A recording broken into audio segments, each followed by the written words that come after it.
Se ha venido manejando en la parte que es todo el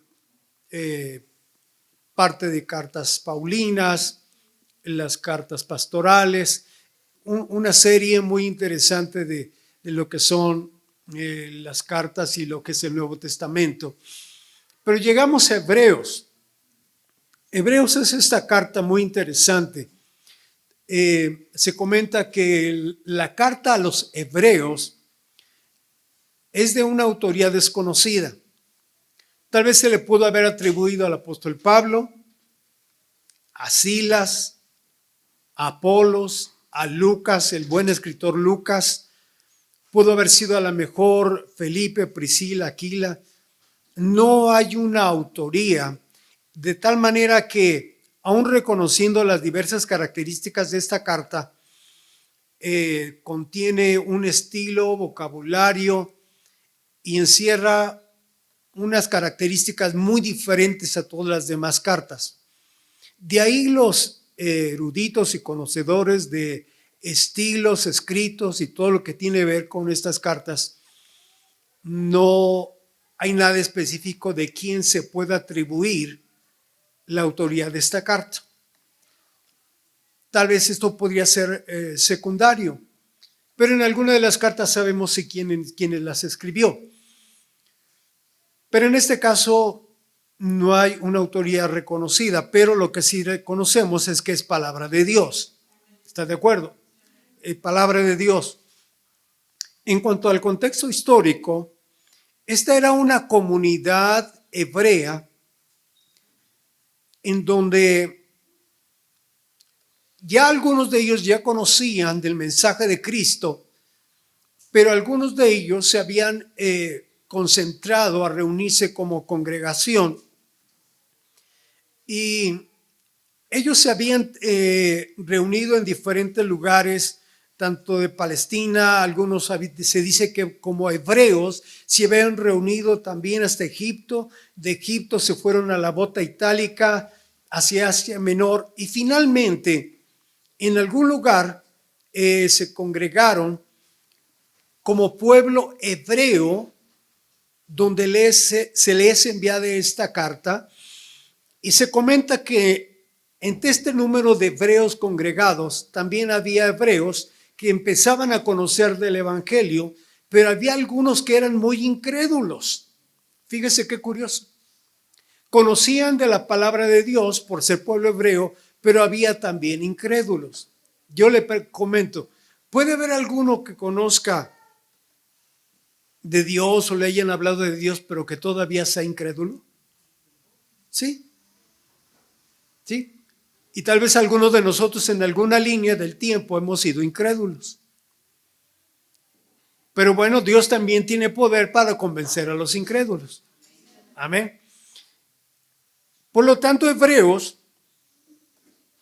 lleva un enfoque y en esta carta y en lo que vamos a tocar en esta ocasión, lleva una exhortación, lleva una invitación para despertar una actitud acerca de la voz del Señor, acerca de oír lo que el Espíritu dice. Amén. Recuerde que la carta o los escritos o la palabra de Dios fue inspirada por el Espíritu Santo. Entonces la voz del Espíritu está en medio de nosotros. Y lo que usted tiene en sus manos ahorita en su Biblia es voz del Espíritu. Amén. Y el verso que tocábamos, el verso 7, por lo cual, como dice el Espíritu Santo, si oyeres hoy su voz. El Espíritu de Dios está hablando y cuando habla es porque tiene razón. Nunca el Espíritu Santo va a hablar porque se le ocurre, porque tiene a lo mejor. No. Tiene un sentido directo, profundo del por qué Él habla. ¿Recuerda cuál fue el último mensaje que Dios nos dio aquí en Casa de Oración Sinaí? Por lo menos, bueno, levante la mano el que lo recuerda, ¿no? No vamos a mencionar todo. A veces le voy a comentar algo. Cuando el Espíritu Santo habla y deja un mensaje sí conviene que prestemos mucha atención. No que tanto le estemos escribiendo, sino que lo retengamos. Pero hubo un mensaje muy claro: Dios está con nosotros, Él nos ama, a este rebaño, Dios está con nosotros y Dios nos dejó otras palabras. Amén. También el Espíritu Santo en alguna de los escritos a las 7 iglesias dice en una de sus palabras que el que tenga oídos para oír, oiga lo que el Espíritu Santo dice a las iglesias. Por lo tanto, tenemos que estar alertas. Otra parte es, dentro de estos tiempos se nos ha estado hablando y predicando sobre puntos muy específicos, donde tenemos que estar atentos a la voz de lo que el Señor nos está diciendo. El Señor nos refería en alguna ocasión: santifícate porque yo soy santo, sed santo. Y lo decía muy claramente a través de la palabra. Otra palabra: Cristo viene pronto. Tenemos que estar preparados. Su iglesia tiene que estar lista. Por lo tanto, hermano, mire, aquí le abro un paréntesis. Tenemos que estar listos a lo que el Espíritu Santo en su voz nos está hablando. Pero también nos habla a través de los acontecimientos. Mundialmente las cosas no están bien. En nuestra madre República Mexicana las cosas no están bien. Pero tenemos también que recurrir al Señor y nosotros dependemos de Dios. Y tenemos que estar conscientes que en esa dependencia está nuestra vida, y el día que el Señor en su soberanía designa, hermano, Él viene por la iglesia y nos vamos con el Señor. Amén. Pero hay eventos, sucesos que están marcando que todo esto está avanzando en el reloj de Dios, y se cumplirá el tiempo y la iglesia partirá con el Señor. Por lo tanto, tenemos que estar listos a este tipo de acciones y de eventos. Cristo viene pronto. Amén. Después, en este último mensaje por ahí, el Señor decía: huye de las pasiones juveniles. ¿Sí lo recuerdan? Bien. Aún el martes escuchaba el mensaje para las hermanas de lo del día del martes, lo que el Espíritu estaba diciendo a las hermanas, y tocaron, si no mal recuerdo, el tema de la amargura. Importantísimo. Hermanos, yo no le voy a hablar de la amargura, lo retomo como parte del mensaje de lo que el Señor ha estado hablando a la iglesia. Pero no se amargue. Están muy jóvenes para vivir amargados. Ni aún los viejitos, los que estamos grandes, hermano. Dios ha tenido tanta misericordia, nos ha arrancado raíces, son raíces de amargura que no tiene que cargarlas, que no tiene que vivirlas, que no tiene que dejar que crezcan, hay que arrancarlas en el nombre de Jesús. Amén. Dios no nos ha puesto en un papel de un árbol de raíces amargadas, fruto amargado, no. Por lo tanto, denle la oportunidad que Dios, a través de su poder, del Espíritu Santo, a través de su obra, lo haga vivir en una libertad fuera de toda amargura. Repito, están muy jóvenes para amargarse. Nada más un amén. Bueno, entonces ya no son jóvenes. Estamos en este punto, hermano, hablando si oyeres la voz del Espíritu, si oyeres la voz de Dios, si oyeres la voz, entonces tenemos que estar listos de lo que Dios quiera hacer. Y aquí, hermanos, viendo este pasaje, encontramos enseguida, dice: si oyeres hoy su voz, si oyeres su voz, y viene una recomendación: no endurezcáis vuestros corazones. Hay quienes llegan a asistir a la congregación y disfrutan la alabanza, disfrutan alguna cosa por ahí, lo toman a bien, dice está bonito y demás, pero cuando llega la palabra empieza el corazón a cerrarse. Sospecho que están hablando de mí, esto no me gusta, sospecho que ya le dijeron al pastor, sospecho que esto no, y empieza a cerrar su corazón. ¿Cómo se puede cerrar el corazón? ¿Cómo se puede endurecer el corazón? Mire, hay algo muy interesante. ¿Cómo se cierra el corazón cuando la gente físicamente está aquí, pero su corazón anda en otro lado. Está comprometido en otras situaciones, en su mente están volando, saliendo de aquí ya están pensando qué hacer, cómo, cuándo y en qué lugar, y están con su corazón en otra parte. Yo le pido que esté físicamente, espiritualmente, pero con su corazón aquí, por favor.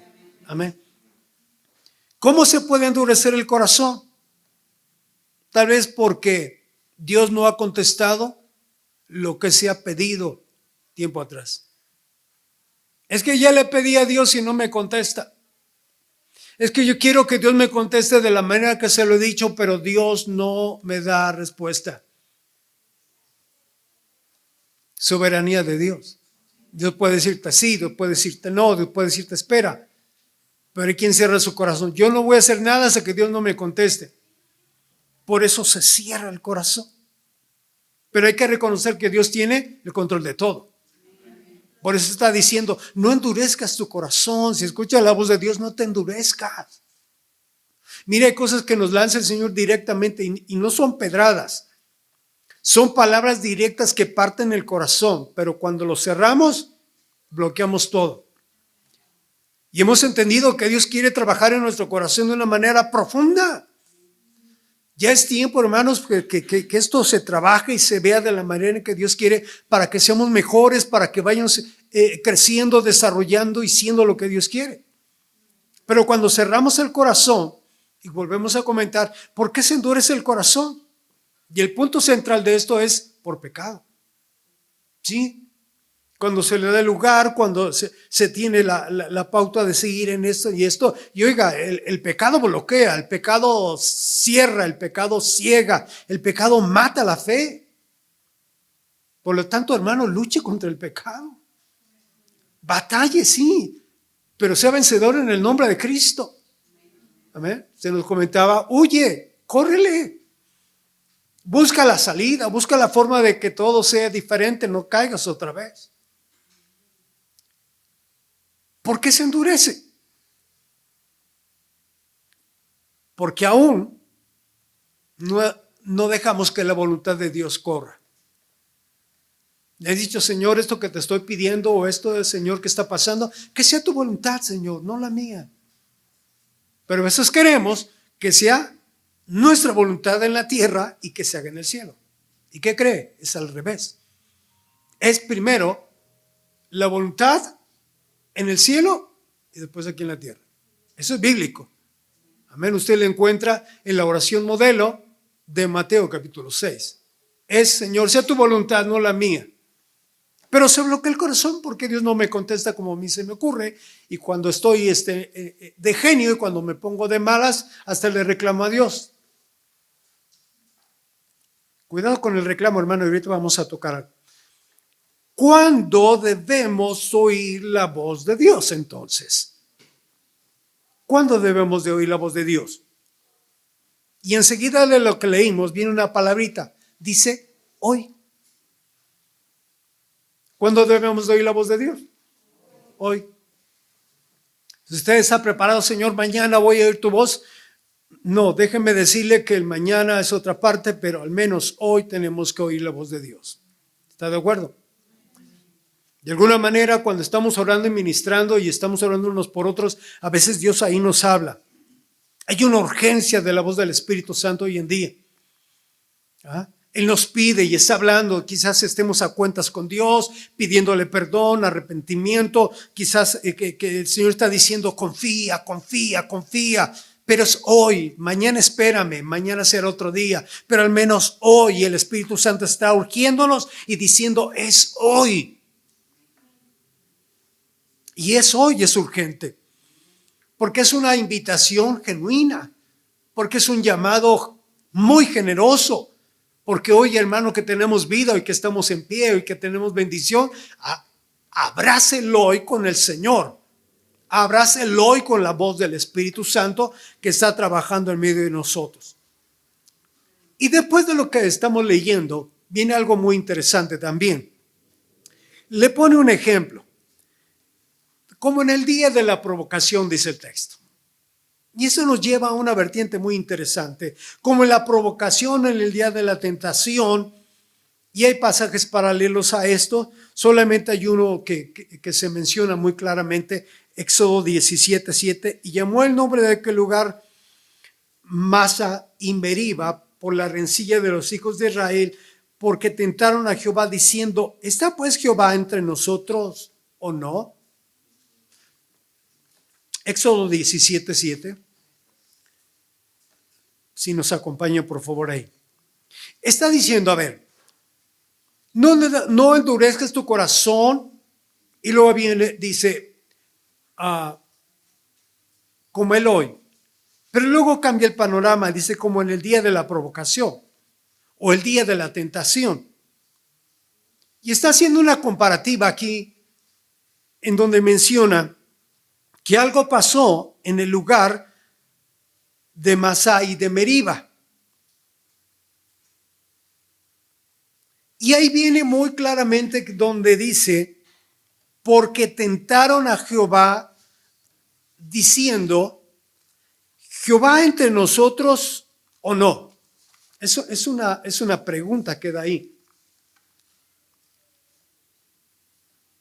Y tal vez usted se preguntaría en algún momento dado por las situaciones que ha pasado, por lo que está viviendo, o alguna situación muy crítica que esté enfrentando, a veces caemos en esta situación. ¿Dios está conmigo o no? Es normal, es entendible. Pero cuando se dice con una intención de provocarlo, él lo tiene el texto, voy a leerlo una vez más, y llamó el nombre de aquel lugar Masá y Meriba, por la rencilla de los hijos de Israel, y porque tentaron a Jehová diciendo, ¿está pues Jehová entre nosotros o no?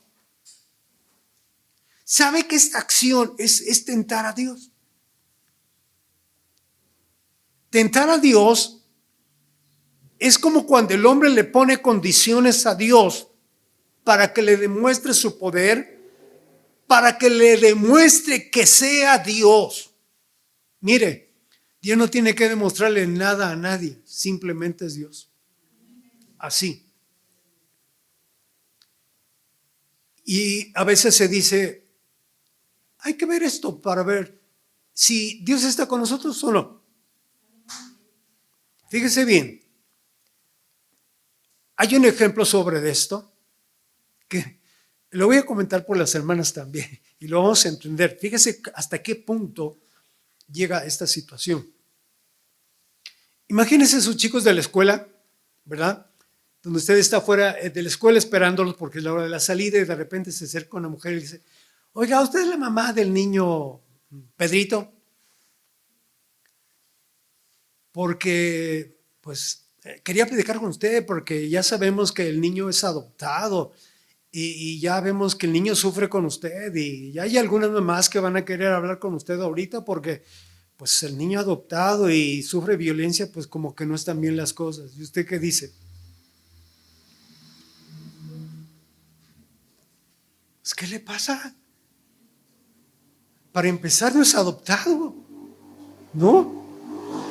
Segundo, no sufre violencia porque es el consentido, ¿no? O sea, ¿qué le pasa al niño? Está hablando mal de mamá. Está hablando mal de quién, dice la mamá. Tú me causas o me has causado dolor porque eres mi hijo. Me causaste esto, tristeza, depresión, posparto. Y empieza la mamá, o sea, ¿cómo dices que no eres mi hijo? ¿Sabe que hay una actitud de nosotros a veces igual con el Señor? ¿Es fuerte esto? ¿Está el Señor con nosotros o no? Bueno, decimos amén. ¿Sí? En alguna ocasión también los fariseos tentaron a Cristo y le dijeron, a ver, deseamos de ver de ti señal. Haznos una señal para saber que eres el Cristo. No. El Señor dijo, no. La señal la van a encontrar en el ejemplo de Jonás. Y el Señor se los dejó ahí. Él no tiene que demostrar nada, amados hermanos. Tengamos mucho cuidado con tentar al Señor. Llegó el adversario en alguna ocasión en el monte cuando el Señor estaba en ese tiempo de la prueba, 40 días de ayuno, llegó el adversario para intentarlo. Y en una de las palabras le dijo, manda que estas piedras se conviertan en pan. Y en algunas de sus palabras le dijo, no tentarás al Señor tu Dios. Quería probarlo, pero también quería tentarlo. Tengamos mucho cuidado con esas cosas. Ese tipo de manifestaciones son fuertes, pero aquí le está haciendo la observación. Y viene en uno de los pasajes una respuesta. ¿Cómo Dios estuvo con el pueblo de Israel 40 años? 40 años. Hermano, ¿cuánto tiempo llevamos en el Evangelio? ¿Cuánto tiempo lleva usted en el Evangelio? Y mi pregunta es, ¿ha visto usted la ayuda, bendición y la mano de Dios en su vida? Entonces ya no cabe comentar, ¿estará Dios conmigo? ¿Dios ya me habrá abandonado? ¿Dios se habrá olvidado de mí? No. En alguna ocasión el Señor le dijo, y yo os he traído 40 años en el desierto hablándole al pueblo de Israel. Vuestros vestidos no se han envejecido sobre vosotros, ni vuestro calzado se ha envejecido sobre vuestro pie. Qué obra tan increíble, hermano. De que todo lo que Dios les dejó en su vestimenta y en su calzado tenía una etiqueta que decía durabilidad. Ya el Señor lo guardó. Por lo tanto, alabemos al Señor de que Dios está con nosotros, que no nos ha dejado, no nos ha abandonado. Él ha dicho, no te dejaré, no te desampararé. Por lo tanto, hermano, no caigamos en esa situación de querer tentar al Señor. Después dice el Señor, a causa de lo cual me disgusté con esta generación. Dijo el Señor, es que ellos divagan de corazón. No han conocido mis caminos. No me han conocido. Y el Señor se disgustó con esa generación. Y esa generación no entró a la tierra prometida. Cayó, murieron. A causa de lo cual me disgusté con esta generación, dije, siempre andan vagando en su corazón y no han conocido mis caminos. Mire bien. Si estamos oyendo la voz del Espíritu, la voz del Señor, ¿tenemos que seguir caminando y conociendo los caminos del Señor? Todavía nos falta. Tenemos que seguir caminando, amén. Bueno, le voy a pedir, dígale a su hermano que tiene a un lado, tenemos que seguir caminando, dígale, tenemos que seguir caminando. Así que no te quedes, camina, amén. Al oír la voz de Dios, debe de ser con fe, no con incredulidad. Amén. Al oír la voz de Dios, tiene que ser con fe. No le dé lugar a la incredulidad. Decía, mira, no sea como esta generación que pereció en el desierto. Mirad, hermanos, que no haya en ninguno de vosotros corazón malo de incredulidad para apartarse del Dios vivo. Mire, esto que lo comento, hermano, tiene mucha importancia. Un corazón malo de incredulidad puede estar en una congregación. Puede reunirse, puede estar asistiendo, pero siempre va a tener la incredulidad por delante. Y va a argumentar y va a decir, y siempre la incredulidad va a tomar el dominio en su mente, en su corazón, y la incredulidad va a permanecer ahí. Y eso le llama la palabra de Dios un corazón malo. Y lo que la palabra de Dios nos mueve es creed a Dios y a sus profetas. Creed a Dios, aquí está su palabra. ¿Vamos creyéndole más a Dios a su palabra? Cada vez que usted lea la palabra de Dios, créale a Dios. Señor, dice tu palabra, amén, yo creo. Tal vez las circunstancias que estoy viviendo, lo que estoy pasando es todo lo contrario, pero si tu palabra lo dice, Señor, yo creo tu palabra. Allí hay un reto y un desafío. O le creemos más a las circunstancias que estamos viviendo, le damos más crédito a las circunstancias o le damos más crédito a la palabra de Dios. Y si la palabra de Dios dice, Jehová es mi pastor y nada me faltará, Jehová es mi pastor. Amén. Si el Señor dice, clama a mí, yo te responderé, Tengo que clamar y Dios responderá. En su soberanía, en la forma, lo va a hacer. Tenemos que creer más a la palabra de Dios. ¿Cómo vamos sacando, cómo vamos destruyendo la incredulidad? Con palabra de Dios, con oración, con certeza de que tenemos un Dios vivo, un Dios que escucha, un Dios que está al pendiente, que inclina su rostro, que extiende su mano y que en algún momento dice: yo soy Jehová tu Dios, que te toma de la mano derecha y te dice: no temas, yo te ayudo. Señor, siento que traigo incredulidad y de repente, Señor, yo la traigo arraigada. Parece que soy hermano de Tomás. Pero cuando estás orando y el Señor está escuchando, de repente la palabra de Dios, porque así dice, es viva y tiene que moverse dentro de nosotros de una forma viva. Es viva y eficaz. ¿Y eficaz para qué? Para derribar toda incredulidad. Amén.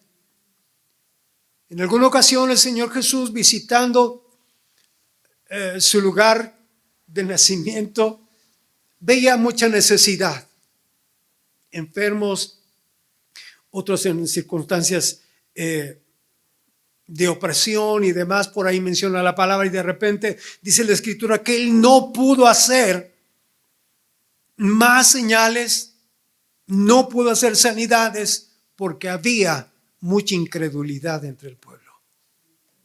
Él quiere hacerlo. ¿Qué es lo que bloquea el hacer de Dios? ¿Qué es lo que bloquea el que el Señor Jesús quiera hacer las cosas? Incredulidad. Pero aquel que cree, todo le es posible. Amén. Entonces vamos creyendo más al Señor. Vamos creyendo que Dios lo va a hacer, pero también vamos creyendo a lo que dice la palabra. Entonces, vamos, hermano, viendo que aún las circunstancias que vivimos, y comentaba algo al principio, las cosas no están bien. Sí, pero yo creo a la palabra y creo que Dios es mi pastor, Dios es el rey, Dios el Señor, Él manda y Él ordena. ¿Cómo hace las cosas Dios? Solamente es fe que lo hará. Amén. Y lo demás Dios bendecirá. Amén. Nunca se niegue a creerle a Dios. Nunca se bloquee en creerle a Dios. Eso va a debilitar. Porque hay muchos cristianos debilitados porque no creen a la palabra. Porque no creen lo que Dios está diciendo. Le creen más a las noticias, le creen más a lo que está corriendo en las circunstancias, lo que está pasando. Sí, es parte de la historia, pero créale más a la palabra de Dios. De repente no creen que hay voluntad de Dios de por medio. Mire, la voluntad de Dios siempre va a ser para su bien, hermano. La voluntad de Dios siempre va a ser un punto muy importante de donde Dios por su voluntad nos quiere bendecir. Luego más adelante en el texto que leímos, dice: antes exhortaban los unos a los otros cada día, entre tanto que se dice hoy, para que ninguno de vosotros se endurezca por el engaño del pecado. Tenemos que exhortarnos los unos a los otros. Es una invitación, no es un regaño, una exhortación, es una invitación a estar cerca, el estar al pendiente, el estar orando por las necesidades, por los eventos, una manera de, incluso hermanos, de animarnos unos a otros. Anime a su hermano, anímelo, amén, aunque no le dispare el talento, pero anímelo, bendígalo. Qué bueno que viniste, qué bueno que está aquí. Seguimos orando, seguimos al pendiente. Dios bendiga a los hermanos que están en los diferentes grupos por ahí. Dios los bendiga, amén. Es una forma de estar juntos, de estar atentos, de estar pendientes de lo que por ahí mandan mensajes y demás, y es una bendición. ¿Ah? Esos grupos tienen que ser para edificación. Esos grupos tienen que ser para que haya algo muy correcto, muy directo, muy edificante, y todo lo demás no le dé lugar. ¿Está de acuerdo? Más adelante tenemos que ver, al oír la voz de Dios, nos confronta con el engaño del pecado. lo dice en esa parte del verso 13, para que ninguno de vosotros se endurezca por el engaño del pecado. ¿Ha oído usted la voz de Dios para que luche contra el pecado? Dirá, no, hermano, yo no. Pero la palabra sí no lo dice. Tenemos que luchar contra el pecado. Tenemos que estar haciendo una lucha muy confrontativa con el pecado. Y esa lucha es diaria. No deis lugar al adversario, ni tampoco demos lugar al pecado. Tal vez finalmente en el día, otra vez de lo que haya pasado, llega la noche y es cuando le tenemos que decir, Señor, si algo pasó, perdóname, perdona mis pecados. Y algunos conscientemente a veces decimos, Señor, fallé, perdóname. Eso es confrontación. Eso es una realidad que desde un principio se tiene que confrontar. Cómo Dios confrontó la situación de Adán y Eva fue muy directa. O sea, Dios no dejó pasar. Inmediatamente hubo la acción del Señor para atender la situación de ellos dos. Pero el gran peligro del pecado es su engaño. El engaño lleva un disfraz muy sutil. Por la naturaleza del mismo, que el pecado es engañoso, ya algunos se han percibido de ello. El pecado es muy engañoso. Pero simplemente la palabra engaño significa manipular a alguien para que crea algo falso. Ya sea en palabras, en acciones, con el objetivo de lograr una ventaja. Óigame bien. ¿Cuál es la situación del pecado que encierra un engaño para atraparlo a usted? ¿Cuál es la situación? Tener una ventaja para que usted se convierta una vez más en pecador. ¿No es cierto que de ahí nos sacó el Señor? ¿No es cierto que de ahí nos rescató? ¿Pagó un precio por el pecado? Entonces dice la palabra que ninguno de nosotros se endurezca por el engaño del pecado. Tenemos que luchar, hermano, siga adelante. No dejemos que nadie nos engañe, que de ninguna manera caigamos y que tal vez la lucha contra el pecado va a ser constante, sí, pero Dios está con nosotros. Huye, bien nos lo decía la palabra, corre, escápate, vamos. Pelee por su santidad. La otra vertiente de esto es que luchamos contra el pecado, pero también vamos engrandeciendo la santidad. Es progresiva, porque Dios tiene un pueblo santo, propio, celoso de buenas obras.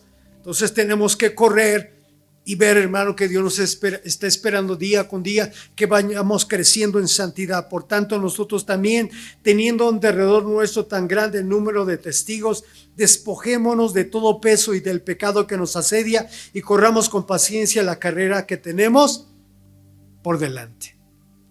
Amén. Finalmente, hermano, los resultados de oír la voz de Dios es tener el privilegio de participar con Cristo. Leíamos ahí en esta parte final en el texto, en el pasaje que estamos considerando, que somos participantes en Cristo. Déjenme encontrarle el texto.